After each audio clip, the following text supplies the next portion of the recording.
So according to you, is Sajni a sad, melancholic song or a happy song? I recently watched Laapataa Ladies and absolutely loved this track. And before you judge me, I know I'm almost 2 years late to the party watching this movie. But hey, I've listened to this song so many times before. But it was only upon watching the film that I truly realized what a beautiful composition it is. But before we dive deeper, hi and welcome to my channel. My name is Shinu. And if you're new here, I make music related content. And now finally, let's break down the song Sajni. As always, let's explore the context and the setting. This song is played throughout the movie sporadically, keeping the emotional reins of the movie tight each time it hits. The theme of the movie is about a man and his wife getting separated and how they finally reunite. But the way they discover themselves and the world around them during this separation is written so beautifully. For the majority of the film, the central theme of the movie is separation, or as we say it in Hindi, Virah.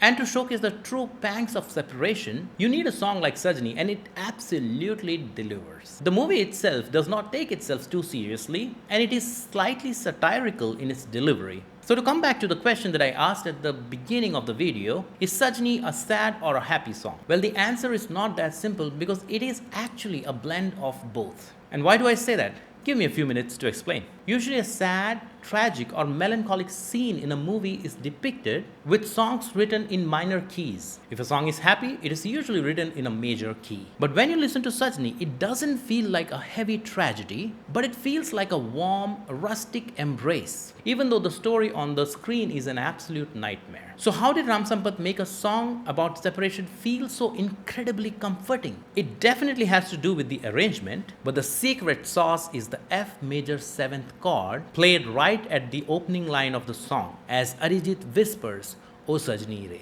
Well, now that I've mentioned Arijit, can I hold off decoding the F major 7th chord just for a minute to talk about how beautifully he has sung this track. The texture of Arijit's voice here is breathier, but he also delivers each line straight without doing a lot of heavy embellishments. He understood that the story is rooted in a rural setting and required utmost simplicity, and he stays true to that. Now, getting back to the F major 7th chord, a standard major chord is simple, it is purely happy, whereas a minor chord is purely sad. But a major 7th is a literal acoustic paradox. It takes a bright, joyful major triad and layers a melancholic minor triad directly on top of it. So happy and sad clashing at the exact same millisecond. Let's break it down further. Number 1, the bright foundation. If you take the first 3 notes, you get a standard F major chord, which is F, A, C. So if you take the first 3 notes, you get a standard F major chord, which is F, A, C. And when you play them together, it sounds happy. To the human ear, major chord sounds fundamentally bright, stable, joyful, and heroic. This represents the sweetness of Deepak's love and his beautiful memories. Number 2, the tragic layer. So if you ignore the first F note and just look at the top 3 notes, you get an A minor chord, A, C, E. And when you play them together, it sounds dark or sad. Minor chord sound fundamentally sad, dark, and melancholic. This represents the absolute tragedy of his bride being missing. But when you play all these 4 notes together, you are physically forcing a happy chord and a sad chord to ring out at the exact same millisecond. And the notes are F, A, C, E. And when you play them together, it becomes the F major 7th chord. That's why an F major 7th chord does not make you feel angry or completely depressed.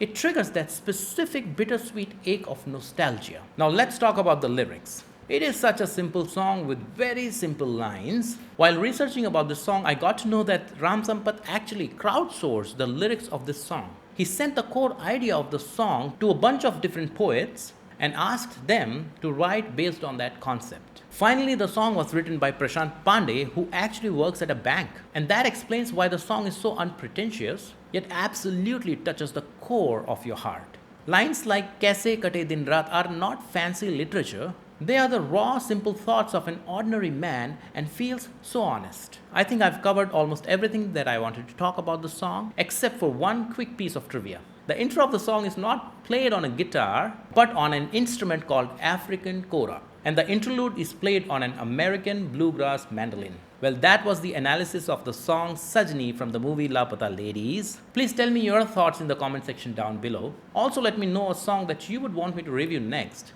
And I'll see you in the next one.